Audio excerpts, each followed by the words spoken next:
Familia cuántica, ¿cómo están? Bienvenidos a este capítulo. Vean a quién tenemos aquí. Hola Isaac. Al gran Julián Ballén, aquí acompañándonos en este capítulo que ahora sí nos vamos a ir a la profundidad. Y te quiero compartir algo para que desde ahí me compartas tu punto de vista. Fíjate que siempre he querido hacer un capítulo en el cual las personas puedan comprender cómo a través del colapso de la realidad, que ahorita quisiera que me lo explicaras, podemos llegar a un punto de conciencia a través de lo que está sucediendo colectivamente en el mundo, que la gente le llama el gran despertar. Me toca en el avión, en los restaurantes, en familia que no hablaba de estos temas y que hoy cada vez es más común y que ya te habla de temas esotéricos, científicos, de la física cuántica, de muchísimos temas. Para Julián, para todo el camino que has recorrido, ¿qué es ese proceso de despertar? ¿Qué es la conciencia? ¿Qué es la búsqueda? ¿Y cómo podríamos compartírselo de una forma profesional a millones de personas que van a ver este capítulo? Hola Isaac, pues primero gracias por la invitación, siempre feliz de dialogar contigo y de conversar sobre estos temas que definitivamente nos atraviesan a todos. Yo creo que el despertar es una sensación muy subjetiva, pero que finalmente se remite a una experiencia que es colectiva, y no solamente colectiva en tantos seres humanos, sino universal. Y yo creo que eso que nosotros experimentamos como un despertar, que sería el antónimo al estar dormidos, que ahorita de pronto vamos a hablar un poquito de eso, pues nos remite al concepto de conciencia, y con el concepto de conciencia al de naturaleza. Entonces miremos entonces en este orden de ideas qué es lo que despertamos. Ese llamado a despertar es como el poder acceder a una gama de sensaciones, o sea, a una gama de información a la cual antes no accedíamos. Imagínate cuando tú estás dormido fisiológicamente, ¿cierto? Accedes a unos sueños, tienes una escucha pasiva, tienes una sensibilidad pasiva, y eso está bien, pero cuando estás despierto, pues digamos que todo ese mundo sensitivo se amplía, porque ya eres consciente de las sensaciones que estás teniendo. Eso lo llamamos en fenomenología como la percepción, ¿cierto? Soy consciente de la percepción del mundo, o sea, el mundo se me aparece a mí, por tanto puedo leer la información que está en el mundo a través de la vista, del oído, del olfato, del tacto, del gusto, y eso está súper bien. Pero miremos esa analogía. Antes tengo como una sensitividad pasiva y luego la tengo activa. Y siento que lo mismo pasa si vemos la conciencia como un campo informacional, ¿cierto? Okay. Y entonces, si la conciencia es un campo informacional, Erwin Schrödinger ya nos decía en su libro Mente y Materia que no es algo plural, sino que es algo singular. Se trata de la unidad. Una unidad. Exacto. Entonces, ¿cómo así que una unidad? ¿De dónde sacaron eso? Pues resulta que ya desde tiempos antiguos los seres humanos nos hemos preguntado por el principio fundamental, ¿cierto? ¿Por qué es la totalidad? ¿Qué es lo que es? ¿Cierto? Entonces miremos, en los griegos nos preguntábamos por el arjé, el apeirón, luego sacamos las ideas de deidades, luego entonces pensamos en la naturaleza, pero también le llamamos Dios, pero también le llamamos Big Bang, pero también le llamamos creación divina. ¿Tú crees que en algún momento estuvimos realmente despiertos? ¿Perdimos la unificación y estamos en un proceso en el cual estamos volviendo a despertar? Quiero caminar hacia lo humano, debemos comprender lo cosmológico. Y para eso cierro la idea que estaba presentando. Eso cosmológico lo hemos llamado Dios, lo hemos llamado Arjé, lo hemos llamado cosmos, universo, pero también lo hemos llamado naturaleza. ¿Cómo así naturaleza? La naturaleza es todo aquello que produce lo que es. Ya Spinoza lo llamaba en su Ética explicada según el orden geométrico como naturaleza naturante, o sea, la naturaleza que produce naturaleza. Y a esa producción de naturaleza, o sea, los modos que seríamos nosotros, la planta y los animales y todo aquello que existe en el mundo, sería la naturaleza naturada, o sea, la naturaleza que nació de ese principio Sí, cosmológico. como lo decía Einstein, ¿no? O sea, que los seres humanos nos dormíamos o nos desprendíamos de una realidad por dejar de observar la naturaleza. Claro. Y entonces ahí es la pregunta, observar la naturaleza, ¿qué es? Mirar un árbol. Observar la naturaleza es observarnos a nosotros mismos, porque no es posible una separación de lo humano a lo natural. George Collins nos da una definición de naturaleza muy bonita y es movimiento progresivo. La naturaleza es movimiento progresivo, pero ¿qué es lo que se mueve, Isaac? ¿Qué será aquello que está en constante evolución, cambio, mutación? La materia y la información. Exactamente. ¿Por qué? Porque son correspondientes. Exacto. Spinoza, atributo extensivo y atributo del pensamiento. Entonces, ¿qué es eso que experimentamos como despertar? Simplemente la experiencia fenomenológica de la información del mundo, que teníamos distraída por las condiciones estructurales en las cuales nos desenvolvemos como seres humanos. El trabajo, los problemas familiares, las enfermedades, las deudas. ¿Sí? Pero existen por algún fin. O sea, yo sé que me estás platicando algo súper interesante, pero también me quiero ir a la parte superhumana de decir, o sea, ¿tendrá un fin tanto caos de información? O sea, ¿por qué no existe una información colectiva, ordenada, estructurada? O sea, ¿en qué momento se parte? ¿En qué momento se rompe? Ahí entonces tenemos una categoría importantísima, Isaac, que es la categoría de la voluntad. A mí me encanta trabajar, y pues contigo lo hemos hecho, digamos, la teoría de la física cuántica, desde la forma del colapso de función de onda, ¿no? Donde todo sistema cuántico existe como una nube de probabilidades que se pueden estar indeterminadas, pero solamente en el momento en que un observador, o sea, un agente externo, interactúa informacionalmente con ese sistema abierto, lo modifica y hace que esa nube de probabilidades colapse, es lo que llamamos el colapso de función de onda, y se manifieste ya como una partícula, o sea, que se presente en un espacio y en un tiempo dado, o sea, que aparezca. Y mientras no se colapse, ¿quiere decir que el movimiento será igual?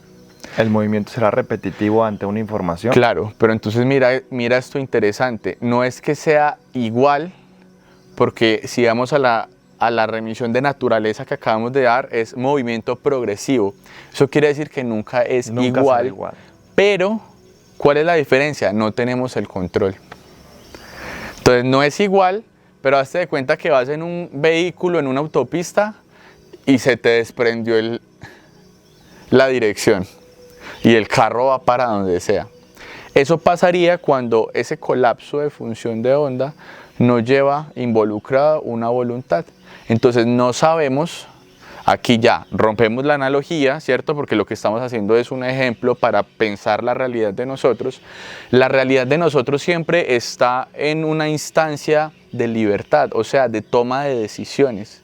Y cada decisión que tomamos es un colapso de función de onda. ¿Por qué? Porque cada vez que decido algo, estoy eliminando la nube de probabilidades de todos los futuros posibles que no decidí. Pero una decisión consciente e inconsciente. Todas van a romper.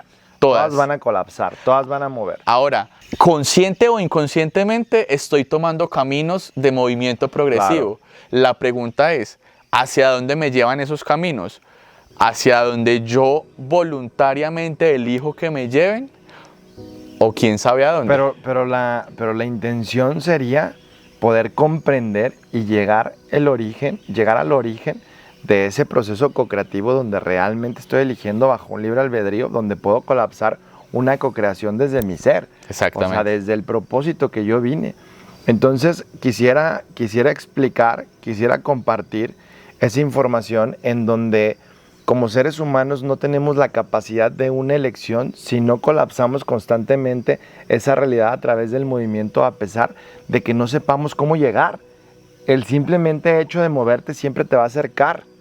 ¿no crees? A una posibilidad mayor. El resultado de todo lo que sucede en la vida, en la enfermedad, las pérdidas, todo ese colapso en el cual tú entras en una sobrevivencia, en una desesperación, en una ansiedad, en una depresión, te acerca cada vez más a la conciencia, ¿o no? No necesariamente, porque puede ocurrir que te sucedan eventos que pueden ser de carácter reflexivo, que pueden ser eventos que consideramos negativos, aunque también pueden ser positivos, pero en tanto no generemos procesos de contemplación del evento, vamos a seguir repitiendo patrones de manera inconsciente. Pero, a ver, y te lo voy a poner así, sí, te la compro, pero también tomemos en cuenta el año en el que estamos, el proceso evolutivo de cada 13.600 años, el colapso que está pasando como cambio de era, en donde las personas el momento de contemplación lo llevan a través de una catarsis por la cual ahorita está sufriendo la gente para que forzosamente entren a esa conciencia. Ahorita es muy raro que una persona se muera sin comprender por lo menos un día antes qué es la vida. ¿No crees? Pues yo creería que la muerte sería ya como el momento decisivo de reflexionar la vida, ¿no? Ya Heidegger lo decía, somos seres para la muerte, pero en tanto a que no sea muerte, pues miremos el mundo y pensemos si necesariamente las personas que actúan en el mundo han hecho conciencia por sí mismas. Mire que pareciera que no, porque en las personas que vemos que sí lo están haciendo es porque han sido interactuadas con un tipo de agente externo que les ha invitado a esa reflexión, mas no han llegado espontáneamente a ella, que sería lo ideal. Y es a lo que llamamos a esa reflexión espontánea, al poder acceder a la información del universo, ¿cierto? A lo que Schrödinger llamaba como conciencia universal, que es como todo el campo de información que hay en el mundo, y las ideas adecuadas, o sea, la información de la cual conozco todas sus causas. Ahora, ¿qué pasa? Como nosotros crecemos en unos contextos materiales, familia, escuela, trabajo, etcétera, esos contextos materiales lo que hacen es entretenernos hacia una idea del yo que es de carácter individual. Nos hacen pensar que estamos separados de la naturaleza y al separarnos de la naturaleza nos separan de los otros seres humanos, de los otros seres vivos, de los otros a nivel general. ¿Y cómo vuelves? Entramos en un solipsismo, claro. Entonces ahí, ese campo informacional que yo tengo, lo que llamaba Thomas Nagel como la conciencia subjetiva, es imposible compartirlo porque es una experiencia netamente personal. Yo no te podría explicar a ti yo cómo experimento el color verde. Pero desde la física cuántica no se replica esa posibilidad. Claro, ahí voy en cómo rompemos ese campo cerrado, ¿cierto? Para allá voy. Entonces yo no te puedo a ti compartir mi experiencia en una forma racional, ¿sí? De qué es el verde, de qué es el rojo, de cómo experimento la felicidad, porque son qualias, son experiencias netamente subjetivas. Pero lo que sí podemos es precisamente en esa nube de probabilidades elegir intencionarla hacia la apertura. ¿Y qué es la apertura? Es la contemplación. Ese sería el primer camino que podríamos tomar para abrir una ventana desde esa conciencia cerrada como campo de información, ¿cierto? Que compartimos un pedacito de esa conciencia universal en nuestra conciencia cerrada, porque finalmente nuestra conciencia cerrada, ¿qué es? Nuestra historia personal. O sea, el primer paso para toda la gente que habla del despertar es la contemplación. Es la contemplación. Paso número 1. Es la contemplación. Paso número 2. Hemos escuchado algo que se llama como un choque de realidad. Wow, el viento, el aire, los colores, listo, contemplación. Lo segundo sería empezar a hacer, digámoslo, consciente o a conocer las causas. ¿Qué pasa después de la contemplación? Significamos el mundo. O sea, yo experimento humo, inmediatamente de manera inconsciente le empiezo a asociar significados a ese humo. Pero tengo una pregunta. Quisiera saber, o sea, yo puedo contemplar, pero tengo dos opciones. Puedo contemplar y comenzar a tomar la información bajo las vivencias y el conocimiento que ya tengo, o puedo simplemente contemplar una nueva realidad desde anular el juicio para poder recibir. Siempre que percibimos que es el momento exacto en el que se nos presenta el mundo a través de los sentidos, un olor, una perspectiva visual, un sonido, se nos presenta. Ahí estamos hablando de percepción. Y la percepción es, digamos, no transformable en lenguaje. Pero inconscientemente lo inmediatamente que hacemos después de percibir es significar. Es ¿Significar o resignificar? Significar. O sea, elegir. Asociar esa percepción sensorial a una idea que ya está en nuestro cerebro. Entonces, sentí un olor y, son empanaditas. Vi un humo, hay fuego. Siempre inmediatamente asociamos esa percepción a otra idea. ¿Qué es eso que tú dices de la contemplación como la suspensión del juicio? Los griegos ya le llamaban epogé. ¿Y qué es la epogé? Es evitar esa significación de manera inconsciente. Y empezar, esto es un ejercicio muy interesante que podemos empezar a hacer, es contemplo. Y aquí les coloco un ejemplo. Pensemos en un libro. Isaac me tira un libro. Y entonces yo lo cojo y se lo paso a Valentina. ¿Cuánta información obtuve del libro? El color, el color y el peso, ya, listo. ¿Es información? Sí. Pues resulta que si vivimos cotidianamente, están los eventos, los pájaros, los sonidos, el viento, las personas me hablan y lo único que hago es percibir y significar.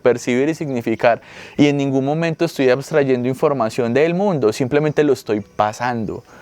Entonces, ¿qué pasa? Con el mismo ejemplo del libro, si tú me pasas un libro, yo me detengo, lo abro y empiezo a leerlo y me lo leo. Y una vez leído, lo entrego. ¿Será que la información que obtuve es diferente? Siempre será diferente. Completamente. Entonces, mire cómo, aunque yo ya tenga unas categorías del conocimiento ya construidas, ¿cierto? Aún así, cuando yo obtengo la información del mundo, esas categorías del conocimiento se alimentan, crecen. A ver, pero ¿cómo lo asocias? O sea, ya está la contemplación. O sea, la comprensión de la contemplación es el segundo paso. Claro, la segunda es, o sea, en la contemplación a lo que iba es que, ojo, al contemplar obtenemos más información del mundo. Y al obtener más información del mundo alimentamos, por así decirlo, nuestra caja de pensamiento. ¿Podrías creer que eso sería el principio para poder encontrar el tesoro que nos enseñaban en las caricaturas y en las películas? Normalmente te decían, tienes que encontrar la crucecita donde vas a encontrar el tesoro, ¿no? Uh-huh. Y si te pones a pensar, era un mensaje muy importante para poder reencontrarte. Para poder encontrar el tesoro, al momento de contemplar, ¿puedo acceder a comprender quién soy? Claro, encuentras las pistas, encuentras la información. Y aquí pasa lo mismo. Imagínate un pintor. Si el objetivo del pintor es hacer un cuadro, ¿qué pasa si solamente le doy color blanco? Puede que haga el cuadro y va a ser un cuadro blanco. Y está bien, es un cuadro blanco, ¿cierto? Y si le doy blanco y azul, ya ahí va a poder mezclar colores y va a ser un cuadro con diferentes tonalidades de azul. Está súper bien, ¿cierto? Pero ¿qué pasa si le doy ya 3 colores? Entonces ya la cantidad de mezclas y de creaciones van a ser ilimitadas. ¿Qué pasa si eres un chef y te doy una zanahoria nomás? ¿O qué pasa si te doy muchos ingredientes? Entonces, ¿a qué voy? Pasa lo mismo con la vida humana. Si nuestro objetivo, que vamos al griego, sería el logos en un sentido aristotélico, que es la comprensión de la armonía universal, a lo que llamamos despertar.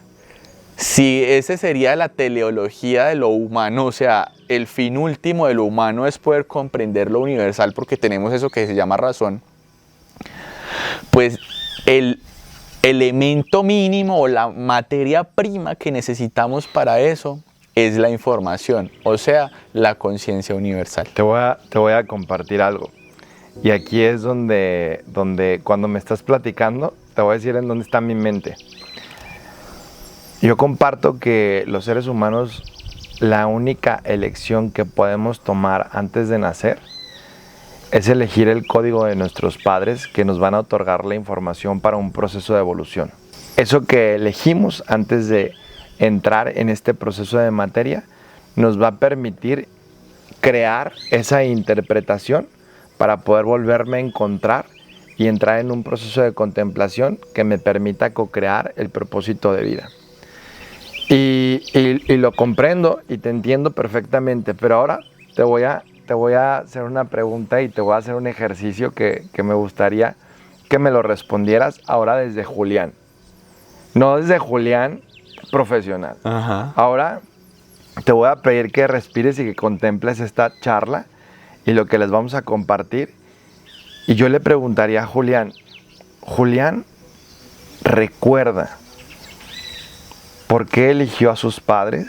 Julián ha contemplado y ha tomado una elección bajo un libre albedrío, que hoy es consciente que lo que tú me estás platicando es un acercamiento al propósito de vida. O sea, hoy Julián ya es consciente de ello.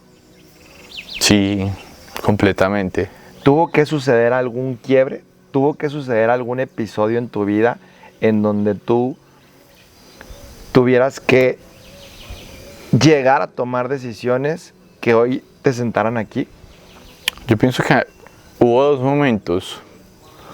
El primer momento son mis padres. Pienso que mis padres me constituyen a un nivel ontológico, o sea, soy el reflejo de ellos en el mundo en tanto a, digamos, las cualidades que percibo que rigen mi comportamiento, ¿no? El amor por parte de mi madre y la disciplina por parte de mi padre son como las dos cosas que son como los pilares fundamentales en mi vida. ¿Pero qué sucedió para que tú entendieras eso? Claro, ya iba para allá. Ahora, yo me dedicaba antes al mundo de la economía, la consultoría empresarial y todo esto, y sentía que en ese mundo ninguno de esos dos pilares se manifestaba en su mayor potencia. ¿Por qué? ¿Se representaba alguna emoción? Porque no había ninguna emoción.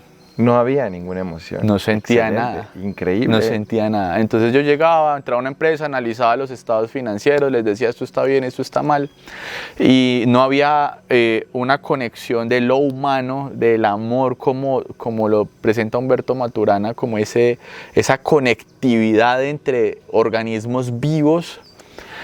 Y digamos que el tema de la disciplina estaba siempre puesto para un otro. O sea, yo era disciplinado, pero para que tu empresa esté bien, para que tu negocio crezca. O sea, hasta ahí tú repetías la información de tus padres. O sea, hasta ahí ibas repitiéndola sin una conciencia, claro, sin una integración. Y repetía eso, pero repitiendo los patrones del mundo, o sea, del contexto en el que me genética y la desarrollé. epigenética. Exactamente. No hubo un evento trágico, sino que hubo un proceso de reflexión interna. Hubo una contemplación, hubo un primer paso. Empiezo a trabajar de docente universitario en formulación de proyectos y políticas públicas y bueno, en todo eso que me movía antes. Y claro, ahí ya había amor porque había una conexión con lo humano de los estudiantes. Y entonces, claro, el empezar a hablar con ellos, recuerden siempre, con la voluntad de la apertura hacia la información, con la intención de abrir el libro, hablar con los estudiantes me empezó a expandir informacionalmente a mí. Oye, pero ¿en qué momento? O sea, ahí me voy a ir brincando a lados sumamente opuestos. ¿En algún momento te diste cuenta que a quien tú estabas enseñando era a ti? Sentí en una primera instancia que ellos me estaban enseñando en un primer momento. O sea que yo estaba en un proceso de aprendizaje, de lo humano. ¿Y eso tú lo habías creado para ti o para ellos? En ese momento creía que era para ellos. En ese momento lo Claro, creía. ¿En porque qué momento ya no? Yo empecé a reflexionar, empecé a contemplar y empecé a hacerlo de manera consciente. ¿Qué es consciente? Pues con voluntad, decir, en este momento voy a contemplar este evento. Eso es hacerlo de manera consciente. O sea, es disponerse espacio-temporalmente para cometer una acción. Y cuando empecé a hacerlo de manera consciente, pues empezaba a llegar a más reflexiones, como venga, es que este trabajo económico y administrativo realmente me causa un tedio existencial. Yo siento que esta vaina la puede hacer cualquier ser humano y no yo. O sea, porque yo me considero a mí mismo una persona que puede hacer cosas que solo puede hacer Julián. ¿Sí me voy a entender? Eso Claro. hace parte del principio de individuación. Y yo decía, como mirar esos números y decir que están mal, eso lo puede hacer hasta Excel. No necesito que sea yo. Claro. ¿Qué es lo que puedo hacer yo? Y entonces, un día, de hecho, estaba con mi mejor amiga Valentina y le dije, ¿sabe qué, parce? Hasta hoy trabajo en esto. Chao. Me matriculo en filosofía y mañana renuncio a todos los trabajos que tengo en ese sentido y me voy a dedicar a hacer academia, a investigar el comportamiento humano y la naturaleza. ¿Por qué te lo pregunto? Porque a mí se me hace sumamente enriquecedor. Yo creo que cuando tú compartes una información y hablando de información y hablando de ese colapso de la realidad, nosotros podemos hablar una teoría y podemos hablar un conocimiento meramente percibido sin tener una contemplación y automáticamente lo puedo integrar a la suma de todo lo que yo he vivido. Pero cuando tú lo logras captar, quitando ese proceso de conocimiento pasado o como le quieras llamar y lo integro en este momento y lo vivo y lo hablo y lo comparto, entonces la resonancia de ese campo de información cambia bastante. No es lo mismo que Julián comparta el conocimiento de lo que ha aprendido profesionalmente a que Julián comparta el conocimiento de lo que ha vivido y lo que ha integrado y lo que ha comprendido. Creo que esa es la base número uno como para empezar un proceso de contemplación. Sí, creo que sería el primer paso. Como decíamos, contemplación el primer paso, obviamente desde la experiencia personal, pero mira aquí lo bonito con los pasos posteriores. Cuando significo e interpreto eso que contemplé, la información, en este caso a nivel personal, toda digamos, la información que he obtenido de lo que he estudiado, de lo que he investigado sobre metafísica, naturaleza, comportamiento humano, emociones, afectos, empiezan, por verlo así, como una malla de nodos que empiezan a alumbrar cada uno cuando les suministro información. Y llega un punto en que cuando este nodo y este nodo están alimentados, se conectan. Y el movimiento co-crea. Claro, entonces llega un punto en que estudias, te alimentas de información, también observas el mundo, te abres hacia las otras personas y llega un punto en que todo empieza a conectar. Y ahí es como una serendipia que no sabes cuándo y de un momento a otro te das cuenta que todo ese camino que has venido realizando era para tu propio crecimiento personal. Casualidades. Ajá, pero es emergente, o sea, alimentas y alimentas nodos que parecen no tener relación o sentido y de un momento a otro, ¡plac!, hacen clic. Empiezan. Hace 3 días, les voy a platicar rápidamente, llega un empresario aquí a Najari y venía a la charla que damos cada mes para médicos y terapeutas y llega a la entrada y dice, ¿qué van a hablar mañana? Yo me quiero ir y si no me convences, no me voy a quedar. Y eso le dijo a Jess y yo me quedé así, pues que se vaya, ¿no? O sea, ¿para qué se queda, no? No, Isaac, es que quiere platicar, yo creo que deberíamos de explicarles, listo, tráetelo. Yo me iba a ir a descansar un rato, fue ahí al comedor de la casa y se sienta y me platica de las medbeds. Y ahorita van a saber por qué les platico esto. Hay una creencia que existen unas camas que te pueden curar en 15 minutos, ¿sí? Que son unas máquinas que vienen de otros lados. Entonces, normalmente en la consulta yo contemplo mucho. En la consulta yo le llamo una conexión de punto cero, en donde logro escuchar a la persona, la necesidad y todo lo que hay detrás. Y detrás de lo que él me dijo, él buscaba una sanación, ¿no? Entonces yo le pregunto, si existieran esas máquinas que te curaran en 15 minutos, ¿estaría preparado a soltar su ambiente y la información de su ambiente? ¿Estaríamos preparados hoy como humanidad de cambiar, elegir a qué ciudad, a qué país me voy a ir a vivir para romper ese campo de información y realmente aceptar esa nueva versión? Y se quedó así. Porque las máquinas ya existen, la tecnología ya existe, la física cuántica ya existe, toda la filosofía, el aprendizaje existe.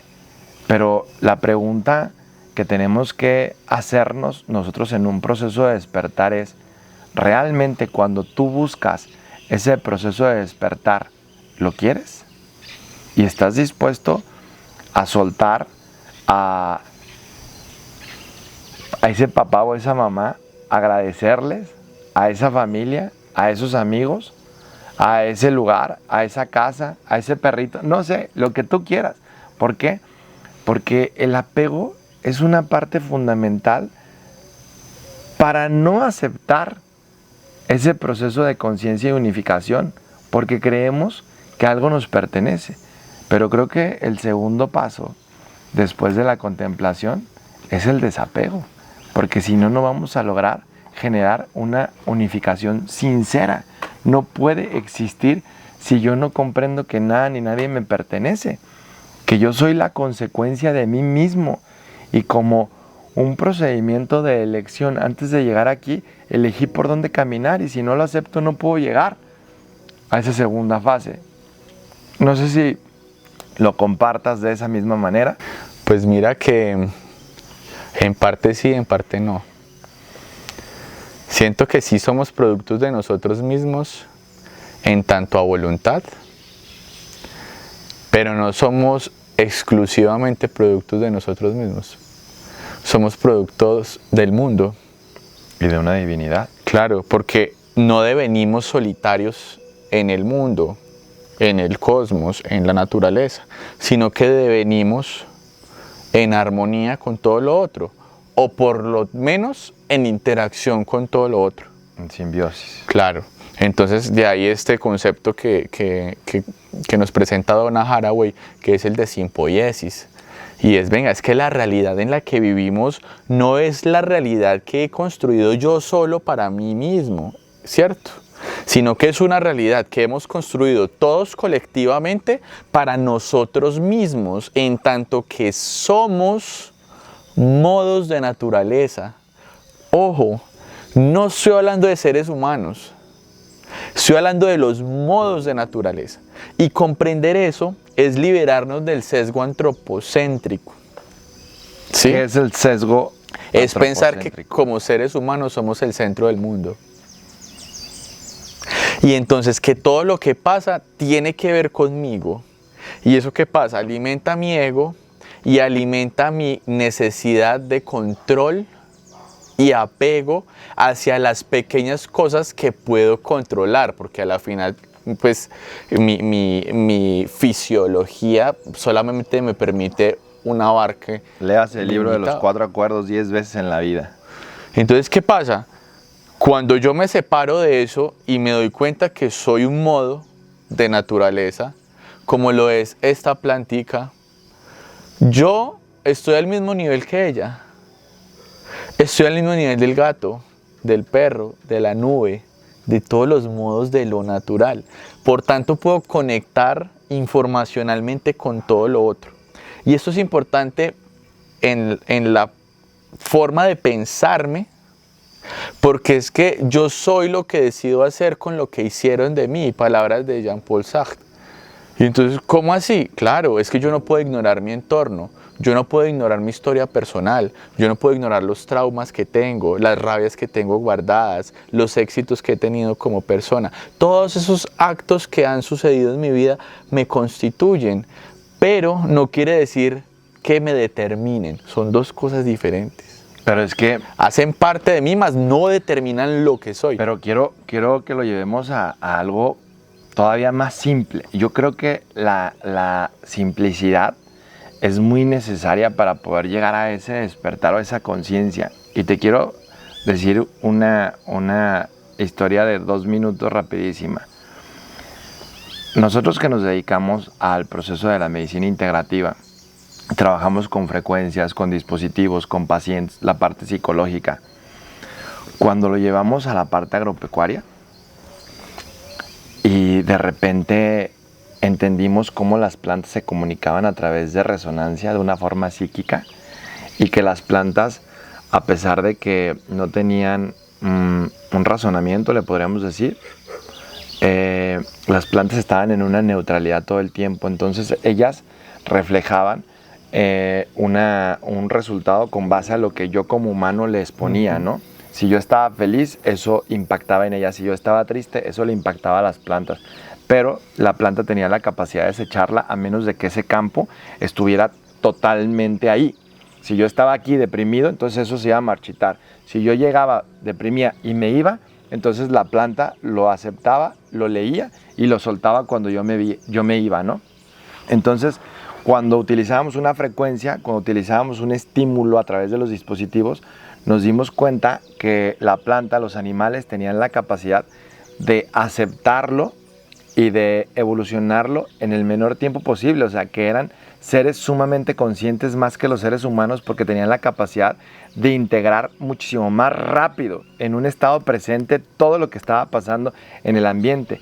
Quiere decir que las plantas y los animales contemplaban todo el tiempo contemplaban.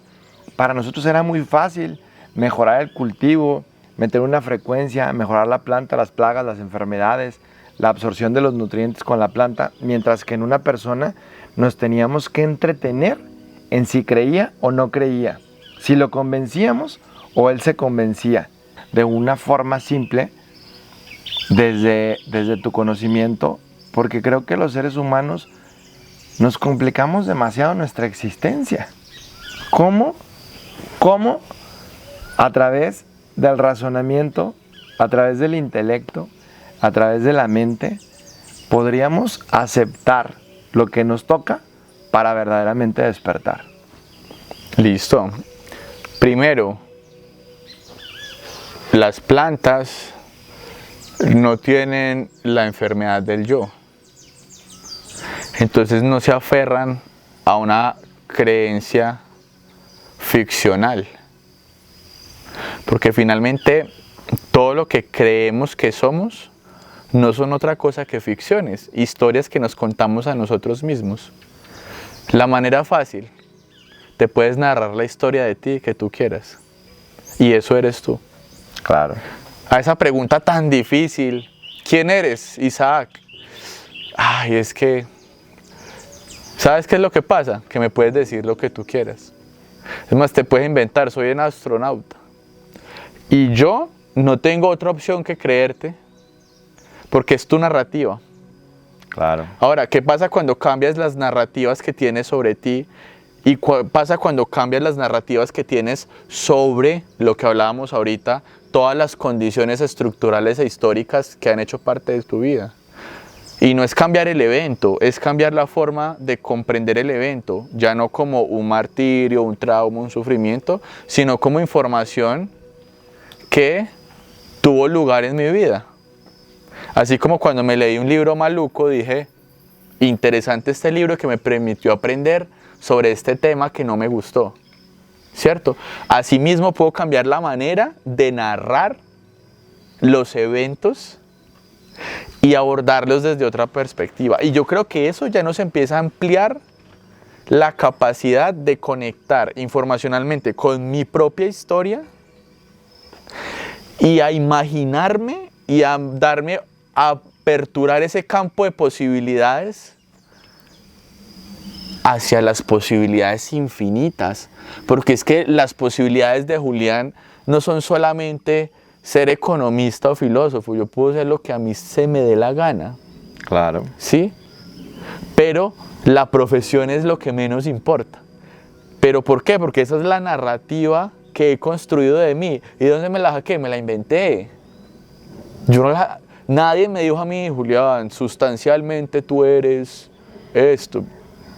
Simplemente yo narro lo que a mí se me dé la gana y de acuerdo a esa narrativa actúo y me movilizo en el mundo. Y eso ya me empieza a construir y empieza a construir mundo colectivo. Ok, entonces, listo.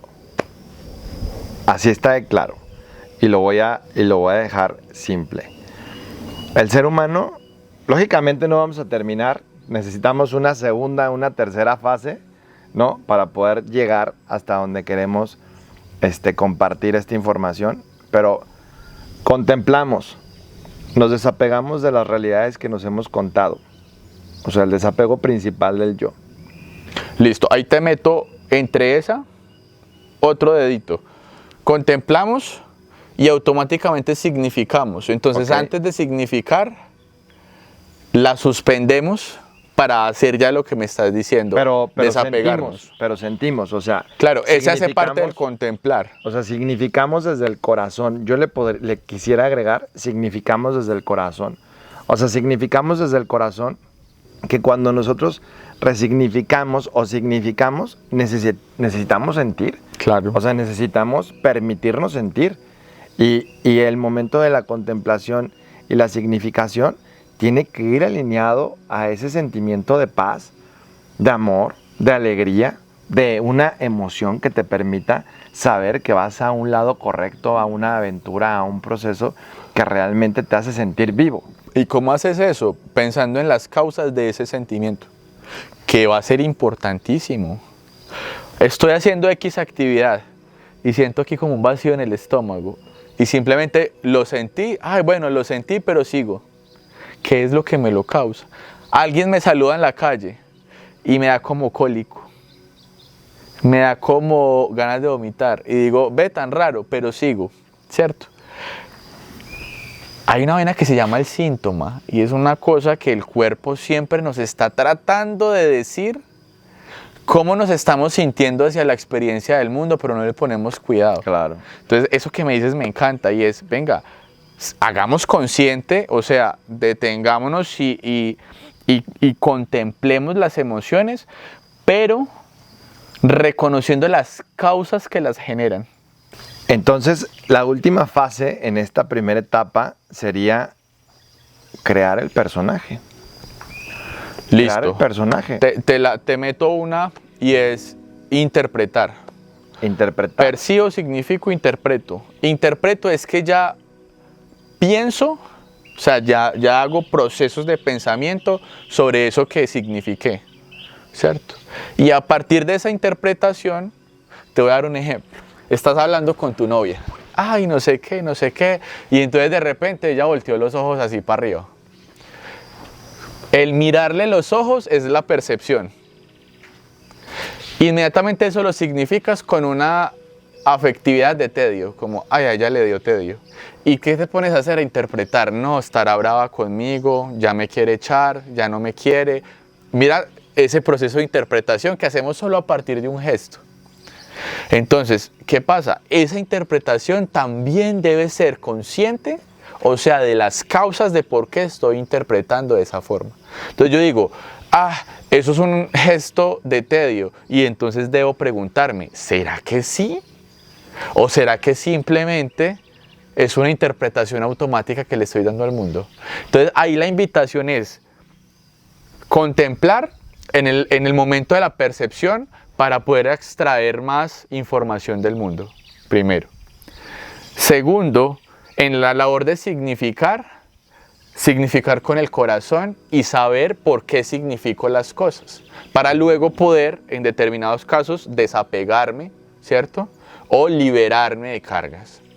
Y tercero, en la interpretación, que es cuando ya pienso el por qué estoy creyendo lo que creo, es preguntarme por qué creo lo que creo, o sea, las causas. Y ya cuando todas esas causas estén ahí puestas sobre la mesa, ay, ¿por qué no me gusta el arroz? Ah, es que mi mamá cuando yo estaba chiquito y no me comía el arroz me pegaba. Entonces, ya sé por qué no me gusta el arroz. No es que el arroz sea maluco. ¿Pero crees que tengan que entrar en ese análisis? Claro. O sea, ¿se tienen que parar a identificarlo? Sí, o sea, la invitación, y pues aprovechando que nosotros tenemos la oportunidad de ser un agente externo, o sea, somos un observador en la vida de cada uno que nos está observando a nosotros, pues lo que hacemos es llevarles estos pasos para que, claro, no todas las personas del mundo nos van a ver y puede que otros lleguen a través de otras formas, pero si ustedes nos están viendo, hagan el ejercicio, contémplense, contemplen sus emociones y contemplen las causas de por qué interpretan el mundo como lo hacen. Y a partir de allí van a tener todos los materiales, los colores de pintura, Claro. los materiales Las de la cocina, claro, van a tener todos los materiales para poder construir una narrativa del yo que se les dé la gana. Se pueden inventar la que quieran, pero con los materiales que van a surgir de ahí. Exacto. Entonces, desde ahí empieza la co-creación a través de la interpretación y acelerar el movimiento. Yo Claro, creo que y después de la narrativa, ¿qué falta? Moverse y unir el tiempo. Ajá. Yo creo que la unión de... O sea, el tiempo no lo comprendemos porque normalmente no estamos en el espacio por la ausencia de nuestra vida. Pero cuando ya estamos en ese punto y unificamos esa elección con ese personaje en ese tiempo, ahí es donde entonces el tiempo ya se comienza a convertir en vida, Ajá. ya no en sobrevivencia. Julián, se nos terminó el tiempo en este capítulo, estuvo creo que increíble. Vamos a hacer, yo creo que 20 capítulos para ese proceso porque es muy importante. Me gustaría en un futuro explicarles que también una frecuencia puede colapsar una realidad, que también existen resonancias, tecnologías de todo lo que estamos haciendo y moviendo en la academia, en toda la información que le estamos llevando a la gente, el paso, la simplicidad de todo lo que estamos platicando. Y pues bueno, esperemos que este capítulo sea muchísimo de su agrado y que impacte directamente en ese despertar. Isaac, y un gusto como gracias. siempre. Un gusto estar con contigo. ustedes, un abracito. Gracias.